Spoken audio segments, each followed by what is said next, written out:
സാഹിത്യ അക്കാദമിക്കെതിരെ രൂക്ഷ വിമർശനമാണ് CK ആനന്ദൻപിള്ള ഉന്നയിക്കുന്നത്. അക്കാദമിയിൽ പുരസ്കാരങ്ങൾ നിർണ്ണയിക്കുന്നത് ആളെ നോക്കിയാണ്. പുരസ്കാര നിർണ്ണയത്തിലും പ്രഖ്യാപനത്തിലും തട്ടിപ്പ് നടക്കുന്നുവെന്നും ആനന്ദൻപിള്ള ജനം ടിവിയോട് പറഞ്ഞു. ദീർഘകാലം സാഹിത്യ academy publication ഓഫീസറായിരുന്ന CK ആനന്ദൻപിള്ള Sangeetha Nataka academy, Lalithakala academy എന്നിവയുടെ സെക്രട്ടറി കൂടിയായിരുന്നു. വിലാസിനി പുരസ്കാരം നൽകിയത് അർഹതയില്ലാത്ത ആൾക്കാണ്. 50,000 രൂപയുടെ പുരസ്കാരം ലഭിച്ച PK പോക്കറുടെ ലേഖന സമാഹാരം ഒന്നിനും കൊള്ളാത്തതാണെന്നും അദ്ദേഹം പറഞ്ഞു.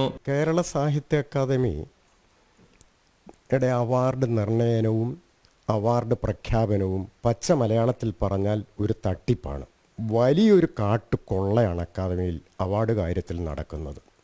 ഈ വിലാസിനി പുരസ്കാരത്തെ സംബന്ധിച്ച് പറഞ്ഞാൽ എഗ്രിമെൻ്റ് പ്രകാരം ഒരു നോവലിസ്റ്റിൻ്റെ പഠനം, സമ്പൂർണമായ പഠനം, അതല്ലെങ്കിൽ ഒരു നോവലിൻ്റെ സമ്പൂർണമായ പഠനം, ഈ കാറ്റഗറിയിൽപ്പെട്ട പുസ്തകത്തിനല്ലാതെ അവാർഡ് കൊടുക്കാൻ എഗ്രിമെൻ്റ് പ്രകാരം സാധ്യമല്ല.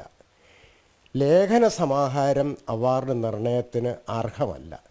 ഇപ്പം പോക്കറുടെ പുസ്തകം ഒരു അലപലാതി ലേഖനങ്ങളുടെ സമാഹാരമാണ്. മാനദണ്ഡത്തിന് വിരുദ്ധമാണ് ലേഖന സമാഹാരം. വാക്യമോ വാക്കോ നേരെ എഴുതാനറിയാത്ത PK പോക്കർ ഭാഷാ ഇൻസ്റ്റിറ്റ്യൂട്ടിന്റെ ഡയറക്ടറായിരുന്നത് അത്ഭുതമാണെന്നും നൽകിയ പുരസ്കാരം പിൻവലിക്കണമെന്നും സാഹിത്യ അക്കാദമി മാപ്പ് പറയണമെന്നും ആനന്ദൻപിള്ള പറഞ്ഞു.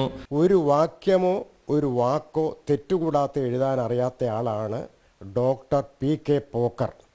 ഇദ്ദേഹമാണ് കഴിഞ്ഞ 4-5 വർഷക്കാലം ഭാഷാ ഇൻസ്റ്റിറ്റ്യൂട്ടിൻ്റെ ഡയറക്ടറായി ഇരുന്നതെന്നത് അത്ഭുതം തന്നെയാണ്. വിഷയത്തിൽ സാംസ്കാരിക വകുപ്പ് മന്ത്രി സജി ചെറിയാന് ആനന്ദൻപിള്ള പരാതി നൽകിയിട്ടുണ്ട്. ഉടൻ നടപടിയുണ്ടായില്ലെങ്കിൽ കോടതിയെ സമീപിക്കാനാണ് ആനന്ദൻപിള്ളയുടെ തീരുമാനം.